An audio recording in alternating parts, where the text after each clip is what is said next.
Upstream. Big can. What's our team name now? We're Baby G? G Baby? G G-Baby. Baby. G Baby. What is this? What?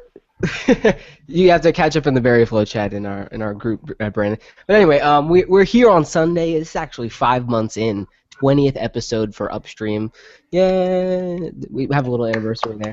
We are live here with Alex, Brandon, Darius, and Matt. How's everybody doing today? What's up? Good. Good.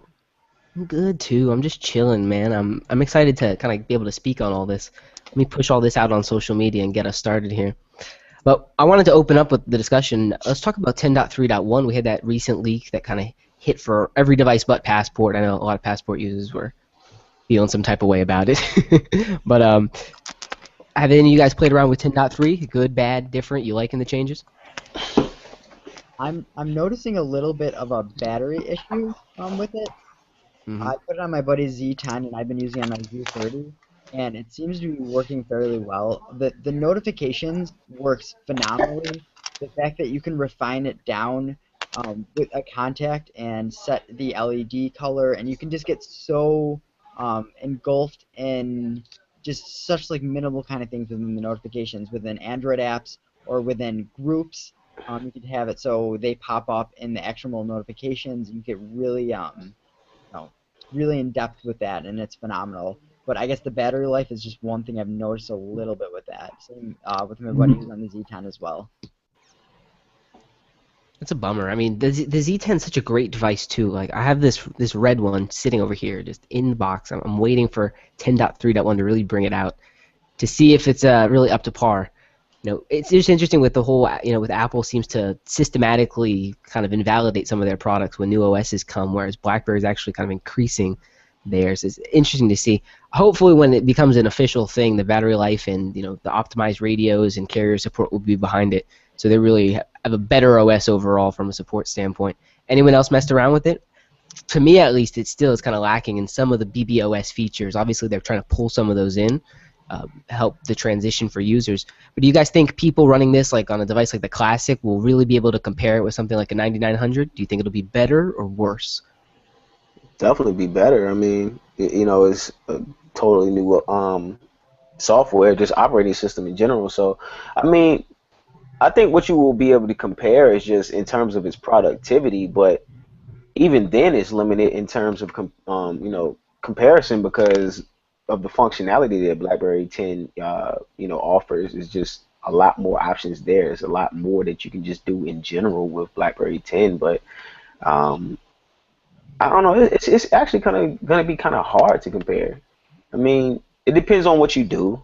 It depends on like I mentioned the types of functionalities that you tend to use. But even then, I think with those that were coming from legacy devices to the Classic, I think we'll quickly adapt to the functionality that BlackBerry 10 offers, like quickly, and especially if they're BlackBerry fans and love the brand and really want to truly adapt it and not be judgmental off the bat, kind of how people are in terms of looking at a Passport and be like, that's crazy idea. But if you're open-minded, I think you really will adapt well. So in terms of comparison, I think it's gonna be all pluses. I got a buddy who I just put him on a Z10. He's coming from a 9900. And he's talking about how the paradigm is just so different for him. He's used to the trackpad and the fine-tooth control. I can click on a precise point I want.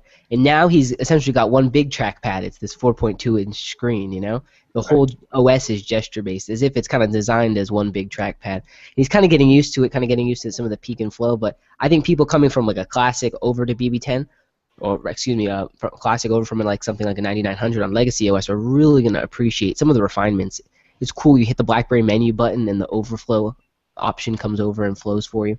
It seems smart. It seems very logical. I've mentioned, Alex and Darius, you guys probably can relate as well, that you kind of get used to that fourth virtual row on Passport. Yeah.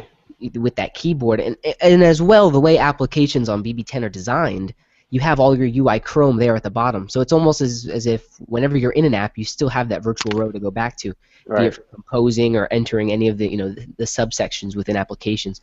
It just feels cool. It seems like that virtual row is kind of consistent across the whole UI, even when you're in Hub with the signature action and all that. Have, I, no, go ahead, Alex. sorry, has anybody put 10.3.1 on their passport yet? Because I'm curious what the white keyboard looks like on the passport, because obviously the passport has a good it's not OLED, so white looks better. I'm curious because I'm using right now the keyboard set to automatic, so within lighter apps with the light theme, I have the white keyboard, and within darker apps, I have the black keyboard. And it looks great, and it's just a nice little change that they added. I'm just curious if anyone on the passport has yet gotten 10.3.1. No, I haven't. I'm waiting for the official. I'm not a Yeah, leak tester anymore. yeah, I'm still rocking the official like 1154 or something like that on the passport. It'll be interesting. I think light keyboard, especially like a white one on passport, is gonna look really awesome. Yeah. Can we just bring up that there's full emoji support now? And I'm really, really, really, really curious what you guys have to say about this. They've actually matched up some of the BBM emoticons or the BlackBerry emoticons with Apple emojis. So like when you do the P face, for instance, it does the equivalent Apple emoticon if you do it within like a text message or whatever. And I'm Right. curious, Yeah, BBM emoticon? yes, some of like there's one where like the guy's sticking his tongue straight out and his eyes closed like that. And I Yeah, yeah. noticed that they've actually made a BBM equivalent of that, and I'm curious if these are emoticons that are coming to BBM in the future, and they're just gonna match up with emojis, or what do you guys have to say about that? I'm really excited they're finally doing this, but Well, I mean, one thing I did notice is there was from going from 2.1 to 10.3, there was additional emoji support. It wasn't full emoji support that we're getting with 3.1 because just from when people would send me texts who are iPhone users, like family members and friends of mine, they would send emojis and it used to be like Chinese like symbols and so on and so forth. With 10.3, then it was like I was seeing more of the actual emojis and less of the Chinese symbols, but not all of the emojis. And now, as you mentioned, with 10.3 giving full emoji support, it's kind of cool. When we see that implemented in BBM, I mean, I would hope so, but I think when you go to BBM, it's kind of like when you're using the application, you want to use the emoticon support within BBM. You kind of want to stray away from using those because essentially down the road, we would like to see, the BBM emoji, so to speak, used in on iPhone users, devices and things of that nature. Like, we want will to. they be the same though? Like the fact that they've done the full color ones, for instance, for like the cat and the dog and all, like not currently in there. What are ones like? There's a lion and a tiger and stuff. They're actually full color in there. So are these gonna be coming to BBM as emoticons, and it's just gonna work out nicely where they are the exact same emoji as the emoticon, and they kind of transfer over well. I think they're kind of leaning towards that. Yeah, that kind of makes sense if you think about it. I mean, They'll probably update whatever Unicode base is yeah, displaying those and have it update so it is kind of cross-platform. I think that we're going to see it outside of the yeah, BBM app, even in SMS and kind of all the core yeah. messaging features. When you hit the smiley, you'll have a cross-platform, so to speak, base that you can choose from. If Yeah. the whole OS can see the emoji emoticons, and and like theoretically, if you could just copy and paste them into a BBM chat and everybody sees them, I don't see any reason why they wouldn't just add it into the application. Yeah. And one thing I always mention, I've mentioned before too, talking with a friend of mine, he was kind of asking me like, what do you think we're going to expect with 10.4? Like, is that going to be like a next big thing? I think the thing we're actually going to expect is what we're like beginning to see now, like with full emoji support. I think the big thing with 10.4 is going to be really cross-platform refinements and how BlackBerry is going to start transitioning to have a full usage. I don't want to get ahead, but John Cheney spoke of having to look outside of BlackBerry and considering it a part of the ecosystem as well. So I think that's what you're going to really start seeing a lot more of. The emoji, support is just kind of like the beginning of us really kind of peeking into that existence. It's interesting because with 10.3 we got to focus on productivity. On 10.3.1 we're focusing on refining the legacy features. Hmm. It'd be awesome if some subsequent OS version, whatever it's called, numbered or whatever, does have just a consumer focus. Right. Adding in emoji support at this point, at least for me, says that they're ready to look at some of what the consumer's been asking. Right. Light and Dark Hub, etc., etc. Again, these are not, emojis are not needed for business, for the enterprise space that is really going to be using them. But as we look at the Amazon deal, we look at some of the devices BlackBerry may be looking to bring to market. They're going to be selling to consumers. That's the thing. That most of the people who probably have a passport right now are consumers, prosumers, yes, but they're probably not in enterprise because enterprise is going to deploy through carriers in bulk, and a lot of the carriers, at least stateside, aren't on board with it yet. Do you guys think we may see like passport beginning of next year launching with a U.S. carrier with 10.3.1, or do you think it's going to be kind of a staggered release and rollout for these OS and in devices? Definitely staggered. I mean, it's just because of what we've gotten thus far. I know. I mean, I look at it like now because, especially here stateside, it's really out of BlackBerry's hands. They can't really control as to how they really want to launch their devices. Of course, they want to put the passport on every single carrier and make it available to people, but they have to play the cards right. AT&T, as I've always mentioned, has been a long time supporter of BlackBerry. Verizon has as well. Definitely they're the two strong cohorts that have been behind BlackBerry. But as I've always mentioned, that AT&T has always been the first to launch a device. Verizon's came like very soon afterwards, or have gotten like their version, and then the AT&T version launches soon afterwards. But AT&T has always been on launch of that, but I think we're going to see a staggered approach to it. I know people that are Verizon users who want the passport are really, really wanting it to come there. I know Alex is one of them. But as I've mentioned, Verizon is transitioning to a GSM carrier. So as far as seeing a lot of CDMA, devices being created on their end, especially coming in 2015, because that's when they're supposed to make that full transition over to it. Of course, they'll still support those CDMA devices, but over the next couple of years, you're going to start seeing them phased out and or forcing their users to transition to these new devices. So it's going to be 2015 is going to be the year where I think people need to start expecting more of a full-on launch of their devices in terms of stateside. You can't expect it right now. You can't expect it in the first coming months of 2015. I mean, from like end of quarter 2, quarter 3, and so on and so forth. It's going to happen in that time frame. But right now they have to play the cards right. They have to. They're appealing to that niche crowd.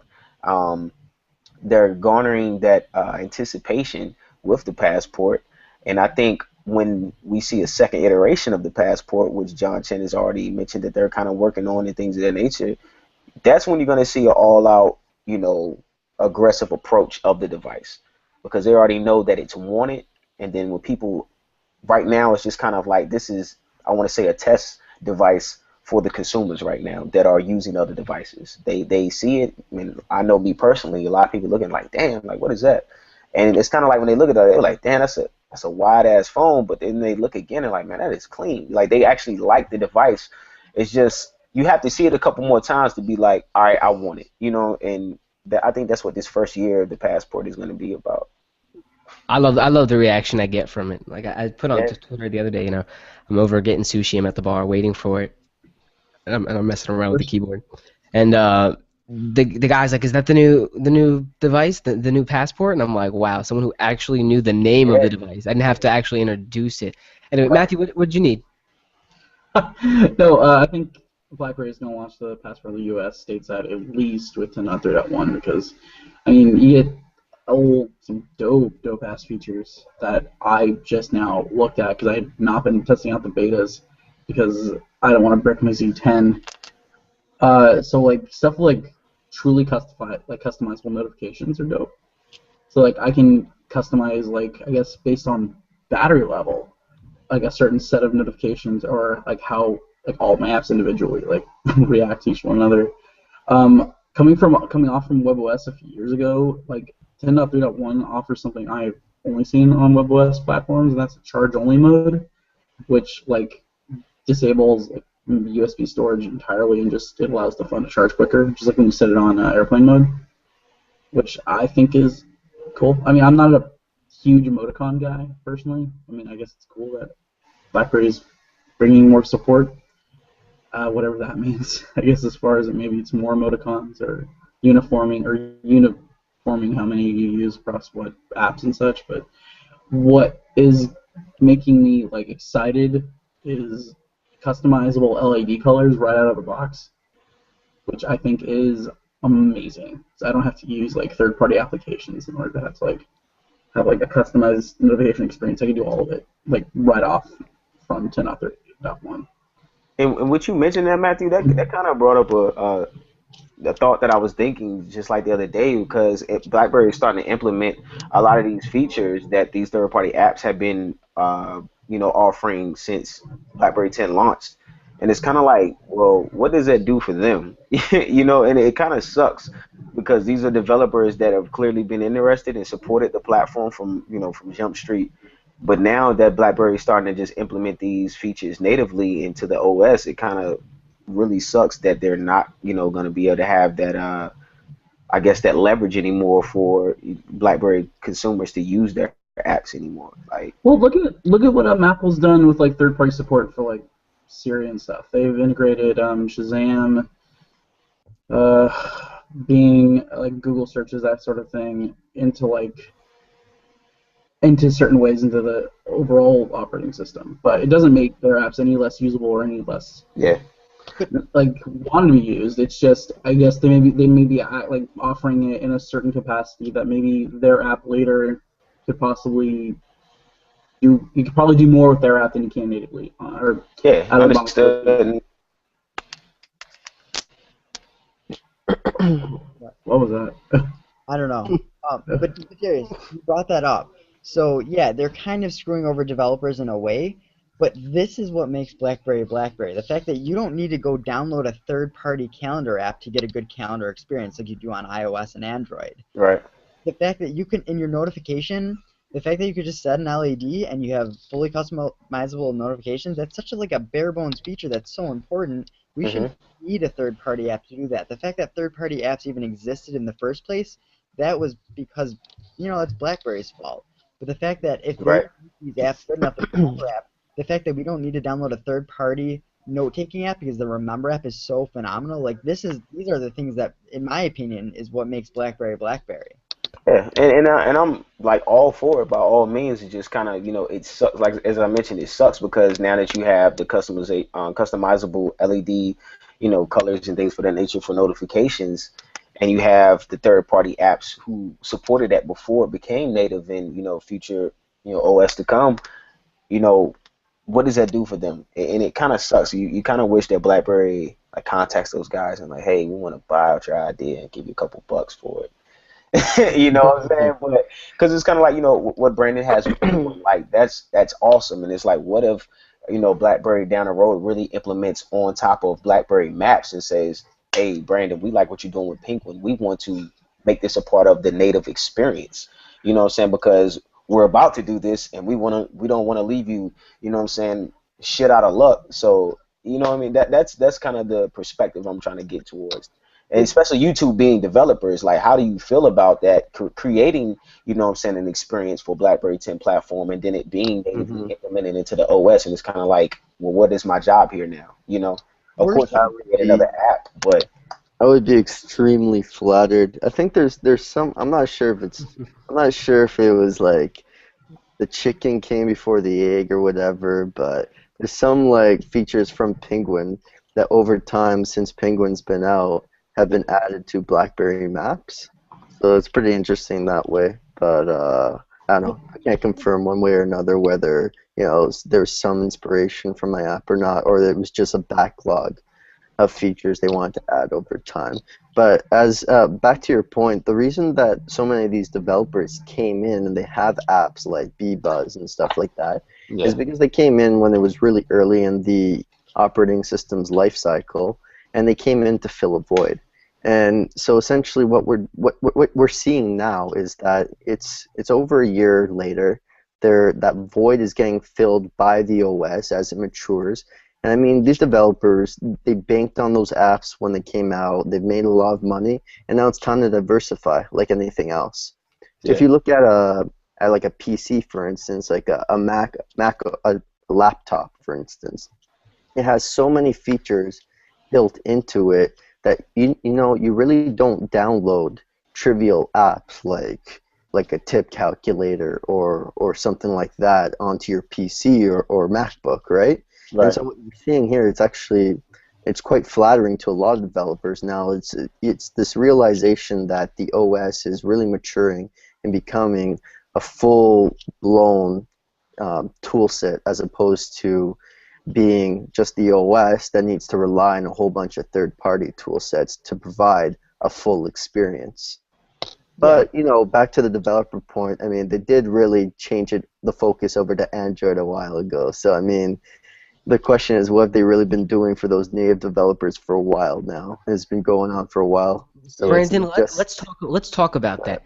The focus, it seems, from both a design perspective, a developer relations perspective, and it seems from even a consumer app perspective, is overridingly Android these days. And you know, Alex sent me an APK, and I think I sent it to you, Brandon, of the you know, it's a Reddit news application built on the Material Design backend, and it looks just like that OS that BlackBerry put in market for people to buy a month ago. 10.3 on Passport.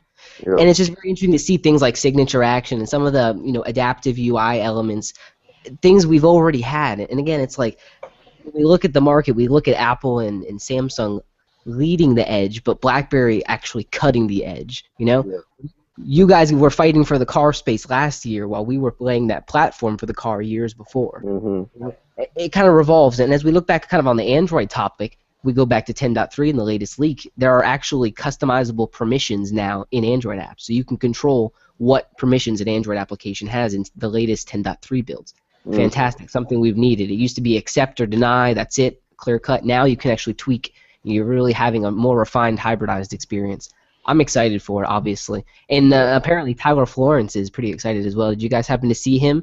He was on a Canadian news network talking about his latest cookbook. Kind of reinventing some of the classic recipes. He's got his passport showing out beautiful photos of food. Did you guys happen to see that little bit? Yeah, I caught the clip. It was kind of dope because I'm like a fan of Tyler Florence. Not that I want to be a chef, but because I watch like the Food Network and shows like Chopped Canada. So, like I'm on there, and then and he's been like an advocate for BlackBerry. So that was kind of cool that he was just like clearly on TV like, this is my passport, and I'm finna to show you guys pictures and so on and so forth. So that was cool. He was repping it hard. He's like, you know what? No, I played with all that shit, but I use a passport. You know. And it's interesting. It was like Tim Allen when he went on to the Jimmy Kimmel show. It was a few weeks after or a week or so after the passport launch. He was like, Jimmy Kimmel. He's like, so what is that big block? He's like, oh, it's a BlackBerry. And Jimmy Kimmel was like, it's a BlackBerry, and he's like, yeah, and it has all this cool little features and stuff. I think that's sort of like that kind of under the radar celebrity influence kind of will push like the mindset out there to both techies and I guess kind of a larger audience. So the Passport and BlackBerry are kind of like, they're cool. They're not the same, you know, trackpad, keyboard, Java OS of yesteryear. They're modern, they're sleek, and they're attractive for all. That's the thing too. Like people have tried to put this dog down for years, and BlackBerry's like, nope, we're still here, still building devices, still innovating better than you guys, giving unique things to the market instead of, you know, this homogenous sameness that we've been getting. I'm tired of slabs. Like I've lost count of all the different kinds of rectangular phones out there. I want to see something different. I really do like the Passport. I know Darius and Alex, you both have one, correct? How do you hold it? Do you have your pinky underneath for support? Yes, it's under support right now. If I use two hands, then it's usually, you know, like this with both my fingers underneath of it. A lot of times I actually find myself using it like with one hand, to be honest with you, quite a lot, or I would say more than I actually expected to do it. Because it's all right. Just like, for example, we were talking about, you know, the software part of the keyboard, so to speak. It takes you about a week to get used to it because you keep like wanting to, you know, use the keyboard to like use uppercase words or things of that nature, or shift and things of that nature, and you kind of forget that it's up there.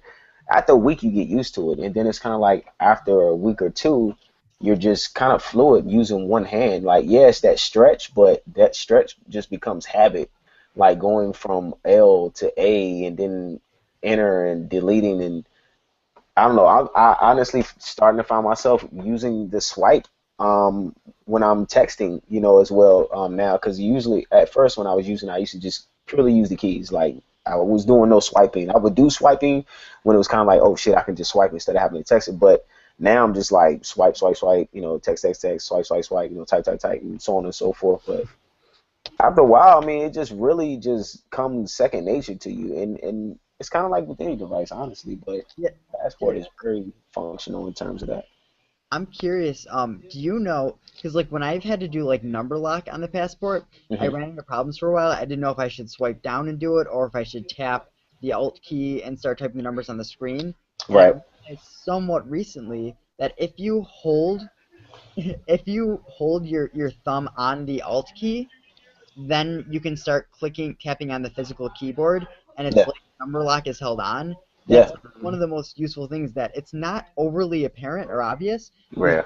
holding your thumb on there, it doesn't show the little number or the letter keys associating with them until you Yeah. start typing. Yeah. That's And when little. I'm gonna, no, go ahead. I'm sorry. That's all. That's all. No, I was because there's like this the keyboard shortcuts are actually like serious shortcuts. They're not like just for like oohs and ahs. Like they're like, okay, you know, if you don't want to do it this way, then you can do it this, you know, you do it this alternate way, so to speak. As you mentioned, like swiping down the keys, bringing up a whole nother, you know, functionality to the software version of the keyboard, and also bringing up another option of the keys. When you tap the, it's kind of like the two dotted button that there is, and it gives you a whole nother set of keys, so to speak, to use. Like you have so much options, so many options with just the keyboard alone. I really feel like the keyboard is truly the most underrated like function of the phone. Yeah. People look at the screen and it's like I don't really after a while you're not going to take the screen for granted. And you know, I think from first looks, you'll probably be like, yeah, that's gonna the screen itself is gonna be like the most underrated, you know, feature towards the phone. But I don't think that it is. I think the screen you actually like admire and you really take it for what it is, and you don't take it for granted. But the keyboard functionality, I think people really do take it for granted, and because they don't use all the functionalities that it gives you and allows you to use with it. So in the long run, I just really feel like people will really, really come to appreciate what it is. And as I mentioned before, it comes out, and I was just thinking to myself earlier today, like can't believe like I finally have a password now. I know for months I wanted this device. I was just waiting for it, and like I finally have it. And as I mentioned, you know, the trimming the fat, just giving you 3 rows, and you know, with the additional software keyboard, it's everything you want, man. I'm really I don't have no cons to this phone. That's what I'm I have no saying. cons. Like there's I'm so none. with you. I'm so with you there, Darius. When I got it, I figured, oh, it's gonna be too wide. The battery's not gonna be as good as I want it to be. That and the third. I'm not gonna get used to the keyboard. I'm not gonna do this, that. It's been phenomenal, and surprisingly so. Once you know where on screen the little numbers and symbols are, once you've kind of got the backhand knowledge as to where they are, swiping down and really going into adding them in is seamless. Yes, I, yes, I I picked up the Z30 the other day, and I'm just like, I can't. It feels archaic again. yeah. Yet it's so fantastic at the same time. It is a beautiful little marriage. I'm excited to see kind of where some of the future keyboards and what they're going to look like. Uh, it's interesting. Have you guys looked at the CB app on Passport yet? How it has on the overflow menus the Alt L and the Alt to actually work as keyboard shortcuts. Those need to be remapped for Passport because right now they don't work. Hey, dude, I don't know what to do about it. I don't What know. was that? I have mine jump down the list from A through Z, and there aren't enough keys on the keyboard to do that. And I'm using a few other keys for to do a few other things like open up updates and various things. I've run out of keys, so I'm struggling with that. I have it right now. It tells you to click Alt A, and I don't know what to do. Is it about like there's not enough keys? I don't know what to do. Do you guys know how to build stacked overflows yet? Is that something out in the SDKs or? It's probably not until Classic. I'm assuming. Nope. But like right now on 10.3.1, if you long press on a link, it'll bring over the tabs to act upon that link. So new tab, open link in, etc. And then there's a more option where you can actually go ahead and slide over to the static overflow options for browser. It's going to be cool. That's going to be awesome on Passport. On Classic because you have the physical actual menu button. You tap that twice, you go between both of those menu items. Yeah. I don't know. Well, Anyone like anyone download Black yet? Has anyone messed with Black, that latest update that we got for it? I did. and I actually like it. I had a couple problems at first. It was kind of like errors, being able to send tweets directly from the hub instead of like going into the actual app. And then I think I was talking about it in the chat, and then I was like, oh shit, now it's working. But I mean, I actually like it. I've been using it, and I've used it. I didn't use it today because I always tweet when I'm watching the games and stuff like that. So I guess my superior tweeting skills and with the native Twitter app is just a lot more quicker. But I actually been using Black a little bit more since the updates came out, and I like it. You know, he didn't change too much. He just added the right things to it, and that's what I have been wanting. I think that's what people expect, especially when you have a good app. You hate when people have something good and then they just go and they change it. You're like, damn, you didn't need to do that. All you need to do is just add these couple more features, and it's gonna be perfect. And he did that, like so. That's what I'm saying. Like letting me see my favorites and retweets in Hub, which is something big that was lacking. I Yeah, love it, and it really does hit for me faster than my emails do. I have all of my Twitter notifications to be sent by email as well, but Black consistently hits them ahead of time. I get that first, then I get the email. So I'm digging it overall. yeah, I love the emoji support. I've been copying those over from that keyboard over into some other conversations as well. Like yeah, you said, he didn't go all out. He did all the right points and really making right, it a refined experience. It's cool though. Hey, if you have like someone you're following, but you want to do it a little bit more discreetly and a little bit more concisely, you can add people to your watch list, and their tweets will actually push to your hub as a notification, which is just yeah, awesome. I love that. Got yeah, some celebs who I just all their shit is just pushed right to my hub when I need it. So again, Jerome's just done a great job with it. Twitly as well is a fantastic application, but I'm digging Black. That's what I've been using on Passport. yeah. Brandon, what about you? You're a T4BB kind of guy? Yeah, just Twitter. Just I basic. get super excited when I get a notification once in a blue moon. It's nice. I'm gonna send you one in a couple seconds.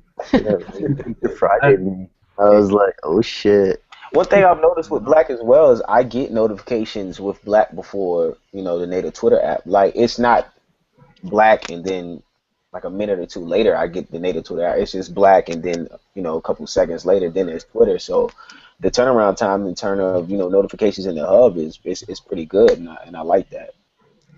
I don't know. I don't know what he did some magic on the back end. Who knows? I got a notification actually about like 10 minutes ago from James tagging me saying I'm not a huge fan of emoticons. I love emojis, man. That's what makes the conversation go round. It allows you to be super vague while still being specific. Did you guys happen to watch that really long video? It was about an hour long of Chen over at the MIT Enterprise Matters conference. Did you guys happen to watch it? It was really, really long. He's talking mainly about the transition period and all he's done in the last year. What was really, at least for me, cool about it was the Q&A session at the end. Did any of you guys happen to watch it or catch any bits of nuggets of information from it? No, I didn't get a chance No. to watch it in its entirety. It's not the best quality, and it's kind of annoying with Camera. like all the people there. So no, I didn't get to watch the entire thing. So I kind of just read articles of him speaking in terms of in reference to the conference itself and whatnot, though. He made some interesting points. He mentioned, we want to look at the tablet space, but building a tablet with a keyboard is so hard. That's basically what he says. Yeah. And I'm looking at the passport like, no, it's not. You're such a liar. I know you got something cooking. And even with the virtual like keyboard, that you get with BlackBerry 10, like, are you serious? Like, you really wouldn't care if you're a real BlackBerry user, because one, let's be honest, the only people that are truly going to buy those BlackBerry tablets are BlackBerry loyalists, and of course them pushing into the enterprise space. But on the back end, though, when you're talking about a keyboard experience with a tablet, as I already mentioned, I still feel like the virtual keyboard BlackBerry 10 comes second to none. Like, do I prefer it over the Passport? After a couple of weeks of using the Passport, is kind of hard, but I still can't say like that virtual keyboard experience is not great. Like, it's epic. It is. I love it. It's nothing like it. In terms of swiping, yes, like that is your way to go. If you're a swiper, then that is your way to go. but Swiper, no swiping. Swiper, no. but if you want that, physical feel, like yeah, the Passport is top of the line. It's top shelf. There was a couple other nuggets there where he and you had mentioned it a little bit earlier, Darius. Focusing on, we can't be closed-minded in the sense of we have our own ecosystem that we support. The world has to be our ecosystem. There are hundreds of millions of devices out there, and we need to tap into those.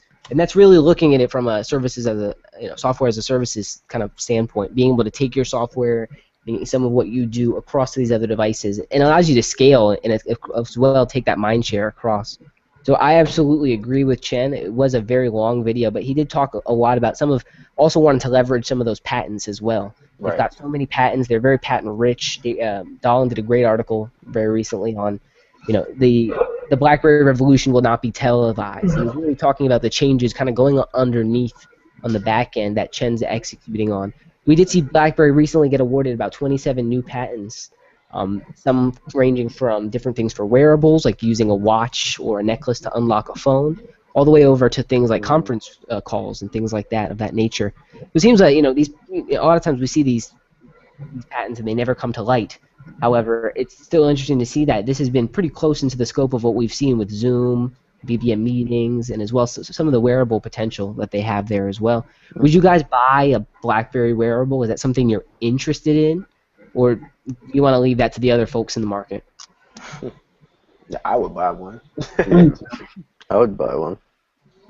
I guess at this current point in time, I don't really want too much control on my arm because I don't really feel like it's that. Like, I'm not going to be able to respond back to you type of message. I literally use my phone mainly for BBM and emails. So does me having a watch fix that or make me any more efficient? No. I can see when someone messaged me. I'd rather just have a nice looking watch that sure can notify me when I have a new message. I don't want anything crazy. If they made something that looked nice, Porsche design, notified me, maybe for GPS built in, so like if I was trying to walk somewhere, I wouldn't have to have my phone out. I can have my watch say make a left in 300 feet or whatever. I'm not big on wearables at the moment. I'm not sold on them at all. I think there's a I don't want to say an audience. There is a specific purpose for wearables, and I think the biggest thing right now, or the biggest attraction for electronic wearables, is health reasons, so to speak. People that work out, they want to track, the amount of miles that they run a day. They want to track, their heart pace and things of that nature, or heart rate, I should say. Walking pace, distance, and things of that nature. They also want to. I don't think they use it in terms of really truly messaging or communicating, but it's a convenience for specific reasons. And I know like Nike has their own watch out. Not only does it tell time, but like I said, it monitors your heart rate. It can tell you the distance in terms of miles you've ran or walked or been on a bike. Things of that nature. I think BlackBerry does have a space in wearables. I think it can be with a watch. I think it's with a lot of other things, but I think if they done it, they have to make sure that when they do it, that they get their point across into why they done it and get it right the first time again, as they kind of did the Passport. So I think you're so right, Darius. Like, they really got the message, the work wide and why it's valuable, why we're doing this across with Passport. When BlackBerry came into the top of 2013 with the Z10, it was like, huh? yeah, We don't even buy touchscreen BlackBerries. What are you doing? Why are you leading the charge with this? right. I get it. I get what Heinz was obviously trying to do and bring this back as a consumer entity. But when we look at it, it really does have to have an enterprise focus for them right now, or else people aren't going to take it seriously. I think the Passport is something that really speaks to the business user. It's like this is something built for you, and it's optimized for your usage. So I definitely agree there. Yeah. I think that when it comes to, yeah, go ahead, Matthew.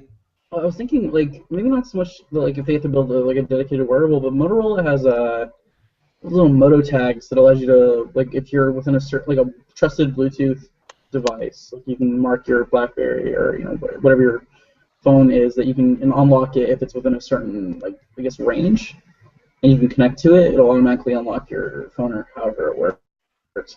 I was thinking those little things are only like maybe $5-10 a pop, because they also have like little dedicated stickers you can like slap onto a surface or an item that you would have, and it makes it it's very unintrusive. And I just feel like if BlackBerry were to make like a little accessory like that, that wouldn't be a huge cost loss to them. I mean, it's they're using like really small NFC tags, and it's cost effective, especially if they deploy them, hundreds of thousands. It's like it'd be a huge write down for them. Yeah. So many write downs lately though. It Mhm. makes you laugh as BlackBerry kind of took the big gut of that first write down with the Z10 Q10 hardware. Now we're looking years later when we have Fire Phone failing at $83 million fallback, and even Motorola and some other players have just kind of been stagnant in the space. Sony is another who's really just kind of floundered about in their mobile offerings. Do you think BlackBerry has a unique value proposition that they can actually leverage to make value for them? Do you think there's enough security, privacy focused people out there for them to really make a comeback? Again, they're aimed at like a third of the market, but are they able to even get that at this point? Do you guys think their strategy with software kind of as a spearhead and devices behind it is really going to be enough for them? Do you think they need something else to scale to get there quicker? Dude, I'm not gonna, BlackBerry, if they didn't switch back to this enterprise focus, I genuinely believe they would be nearly dead right now. If they tried to compete in the consumer market, it's the biggest problem. You can have the best product out there and you can still die. There's actually a good example of this is, we all know the Blu-ray player, for instance. There was actually a better technology than Blu-ray discs, and they were just much better, higher quality, and they were cheaper to produce, just all this stuff.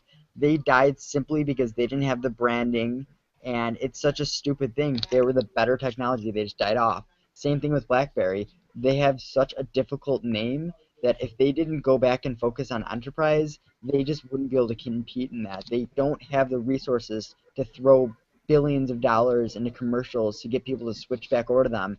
You shouldn't be comparing it. Well, should I get an iPhone or should I get a BlackBerry? It should be, well, do I need a BlackBerry for work because security and does it make sense? They're in the game they need to play in, and I think they have enough unique things. Blend is going to help this a lot. IoT, some of these ideas that they're coming up with, once we see them shown off, I think are going to help a lot.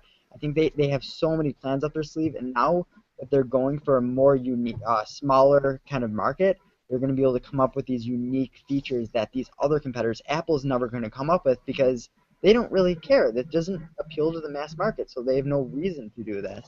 So I think they're in a beautiful position. I think I'm excited about it. We live in exponential times, and if you think about it, BlackBerry's focus is on security. This year alone, we've seen so many security breaks with the Heartbleed bug, which got into even some federal ministries here in Canada. So I mean, like, just like technology is moving exponentially, all the hackers and all the technology to hack systems and networks is growing exponentially and improving exponentially as well. And with that, you also need to improve security exponentially as well. So I think BlackBerry's focus on enterprise and security, there is a lot of relevant, space for that to even grow to an extent, just because there's so many more things coming online that are going to be vulnerable. So I do think what they have now, they stay the course. I think they do have a really good chance of becoming profitable, and I think they do have a good future, in the enterprise space and in particular the security space. Back to just bringing back the topic of patents, they have a few patents on some security.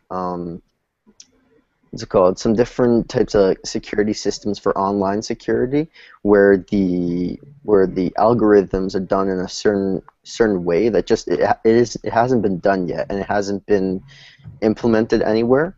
And what people I've heard from security experts is they're waiting for some of the existing security implementations to get obsolete before they start introducing new methods of security. So I mean, BlackBerry, with all their patents, they have stuff in the backlog that can come out in the future that they can bank on. So it's not just what's here today and now. They do have a lot of room to grow. Yeah. What I wanted to kind of hit on two things. One, I totally agree with Alex and I totally agree with Brandon and everything they mentioned. Like, BlackBerry would be dead in the water had they, chased after the consumer.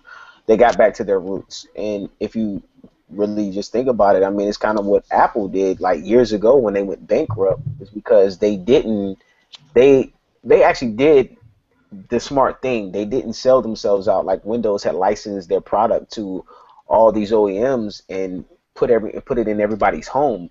Apple stayed true to themselves, stayed true to what they believed in, even though, you know, some people inside Apple wanted to kind of take it, you know, in other directions. You know, with Steve Jobs, his mindset was just staying true to what he wanted to do, and he kept he kept his roots where they should have been, and that's what allowed Apple's come back into what you see today. And I truly feel like that's gonna happen for BlackBerry, and you're starting to see it. I mean, they're not gonna fall as deep clearly as Apple did at, you know, back in the early '90s and whatnot, but they're sticking with their roots. They're getting back to where they were supposed to be at, and you're gonna start really seeing not just their software being, you know, software services being justice to the general consensus in terms of not just the enterprise but consumers as well. But you're also going to start seeing the hardware being implemented in the long run too. I mean, we still have a lot more steps to go in order to get there, but you'll see it essentially. But with their patents, I think a lot of companies and what BlackBerry is doing is because, one, they're not focusing their patents on just simply hardware, but as we mentioned with conference calls, ways to, you know, present conference calls, software implementing conference calls and things of that nature. I think they're onto something because they're patenting these ideas, because later down the road, these other companies will be like, you know what, they're on to something, just like they've done with the passport. And I won't be surprised when we start seeing other companies go wide with their devices. But with the patents that BlackBerry is filing, when they see that, damn, like they already patent that idea, they have to now license that patent, or they have to license that idea for these other OEMs to use it. So that's money on the back end for BlackBerry, especially if it's something that's in the enterprise realm where BlackBerry is already running the show. You want to even nearly compete with BlackBerry, then you have to understand that they have already taken leverage in terms of trying to hit every inch and every corner that there is in this space and make it best as possible. So if you want to play on their on their playing ground, so to speak, then you have to understand that where they are at, you have to be there by using what they do. And so BlackBerry can already put it to the side and say, this is ours, this is our idea, and you want to use it, then you have to come to us in order to do it. Just as well as they want to use other platforms with the Internet of Things and also providing their services cross-platform, you know, it's kind of like a tit for tat, so to speak. So in the long run, it's more of a investment. It's more of a profit for BlackBerry with these patents. We may never see them, but we'll see them in a different perspective. Especially if you look at, you know, they did build the business unit, Darius, Mm-hmm. to help leverage some of those patents as well. Right. Paratech and some of the other ones, even QNX. So it could be coupling some of those together, creating, as you had mentioned, kind of platforms of serviceability, and maybe even selling some of those. You never know. If someone's interested in something BlackBerry has, maybe there is a price point where they'll give it away because it may not be directly in their focus. I've seen passports from BlackBerry about home entertainment systems and balancing acoustics off of each other using QNX. So they got a lot of things outside the scope and within the scope. Did you guys happen to see that video for the Bez 12, a new era of mobility? It seemed like they kind of repackaged some of the other videos that we've seen and tailored it closer toward the Bez 12 offering. It really does seem like it's going to be a new era of mobility. The video kind of makes you wonder whether BlackBerry's building Skynet out there or something with all the carriers tethered together. They love that scene where they slide by and all of the different countries' flags are up above. Like Yeah. I've seen that so many times in various commercials. But I think what they're really trying to do is just get this sense out there that, you know, NASA is running off of this. These trains that are running by themselves are running. Like, so much is dependent on it. I feel like there's still so many people that don't understand what QNX really is, that they're trying to repackage this because it's a perfect. This is what they want to try and make people understand. QNX isn't everything we do, whether you know it or not. So they're just doing it over and over and over and hoping one of these commercials will hit and people will understand. BlackBerry is more than just BlackBerry and more than just the phones. When we first saw it, it was like a 2.5 minute video. Now it's down to a 1 minute video. If they could get it to 30 seconds, hit the message, put it on TV, you know, it just would speak so much volumes for them, I think. Even if they do it in just the regions and localities where BlackBerry still has a lot of brand presence, Yeah. I think it would just be so wise of them to get that message out there. Don't tell me about the passport and it's new and we already know when we go in the store whether we want it or not. Yeah. You know, really tell us what BlackBerry is right now. What do they have to offer me? So I'd absolutely agree. With Bez 12 being over in San Francisco, what do you guys think about the strategic value of that as a locale for them, as opposed to somewhere like New York, even somewhere across seas where, you know, like in India or something? Why Bez 12 in San Francisco? Probably because they want to, just speculation, probably just because there's so many upcoming businesses starting up in Silicon Valley around that area. I think they want to be there in the U.S. in general, just for the U.S. audience, and also in Silicon Valley to have kind of that, you know, new kind of like that startup type of feel to the company. Because I know Chen has talked about how BlackBerry is basically becoming more sleek now and becoming more of like a startup in a sense, where they're open to new ideas. We've seen that with BBM and some of the new betas they're putting out, and I think that it started like launching BES 12 in Silicon Valley works well with that message. Yeah, what I wanted to say, because Chen, he's mentioned before that he flies back and forth between California and Canada a lot. Um, and if I'm not mistaken, I want to say San Francisco is where he's specifically at. I don't want to etch that in stone by no means, but as you mentioned, Brandon, yes, the Silicon Valley is a very like hot spot for these tech companies. You know, Google's in the area. Samsung is building a huge research facility area there. Apple's there. Even Microsoft has, you know, offices in their area as well. Even though they're based in Washington, they're still there. So for BlackBerry to come in, it really says a whole lot if you think about it, because we're coming here with the other big dogs, but we're not putting like our all here because our main headquarters is still in Waterloo. But understand, one thing that we have here is what you don't have, and this is our enterprise headquarters. So with them basing BES 12 there, that's kind of speak volumes as well in its own. Another big thing that I do like with them locating there, I think when you kind of put places on the West Coast, you kind of got to think of it in this perspective is too. When you put things on the West Coast, a lot of businesses that really utilize BES 12 are really located on the East Coast.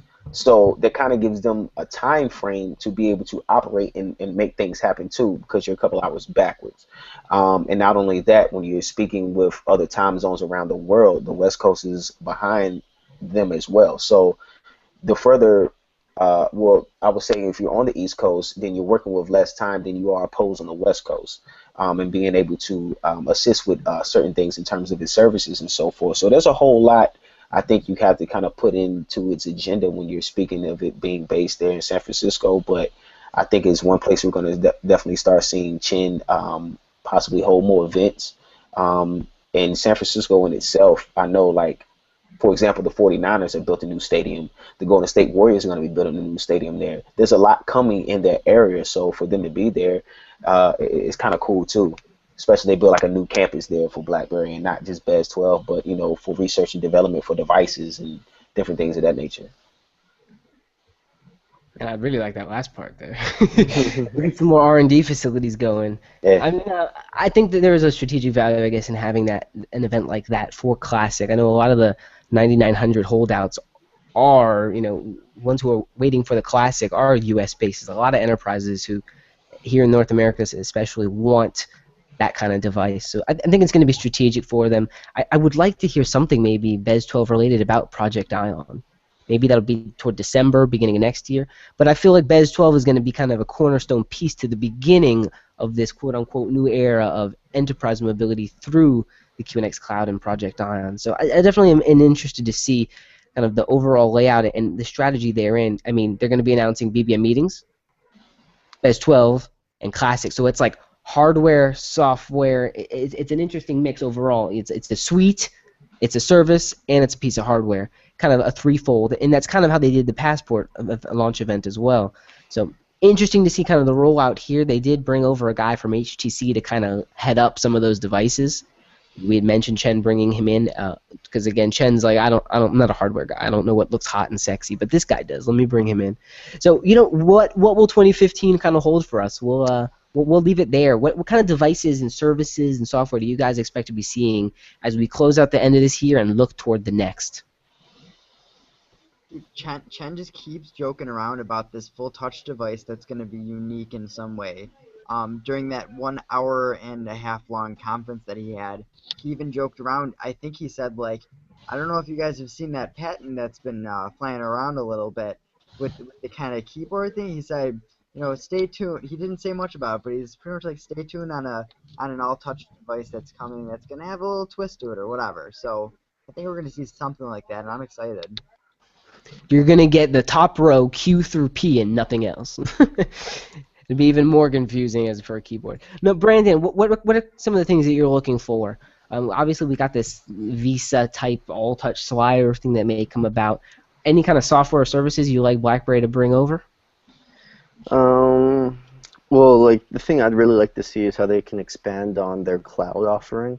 I know, like I've been harping on this, but BlackBerry Protect since Legacy, what I've been hearing, it was substantially more than what we have now on BlackBerry 10. I think what I'd like to see is maybe, not full OS backup to the cloud, but maybe something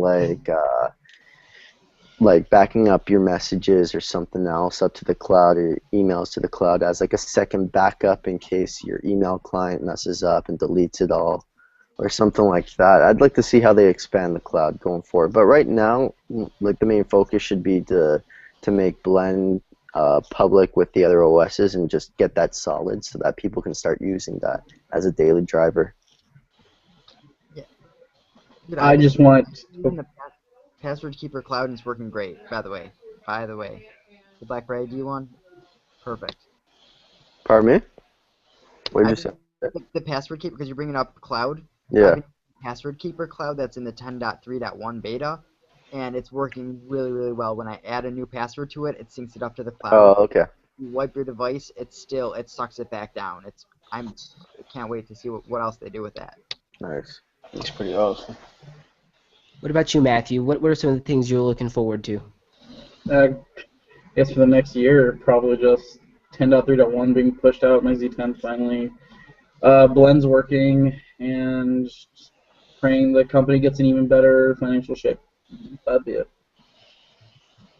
I'd agree. Darius, close it out for us. What are some of the things you're looking forward to?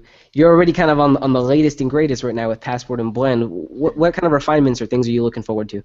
I'm definitely looking at more, definitely with 3.1, I'm definitely looking forward to that, bringing those first gen devices up to speed. Hopefully BlackBerry can put a big push on that, but I want to see them really start pushing their software updates independently, not through carriers. So I really hope that BlackBerry can start taking control of that, because that's really taking control of the experience that you're giving your users. And not only that, when you're offering a great experience with a product, people want to be a part of that. So if you are delivering that, or I should say if you aren't, then there's nothing that people can speak about. I mean, if I was still on 2.1 and I know that 3.1 is out there, but I can't get it because my carrier isn't pushing this out to me, then why am I speaking on what I'm using? Because it's not the latest and greatest.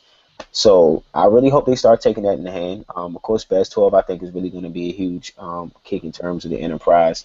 You want to hear more on devices. Will we see anything? I doubt it, but as 2015 comes along, I think January, February timeframe, we'll probably start seeing, more of those patents. We'll start seeing some leaks and things of that nature.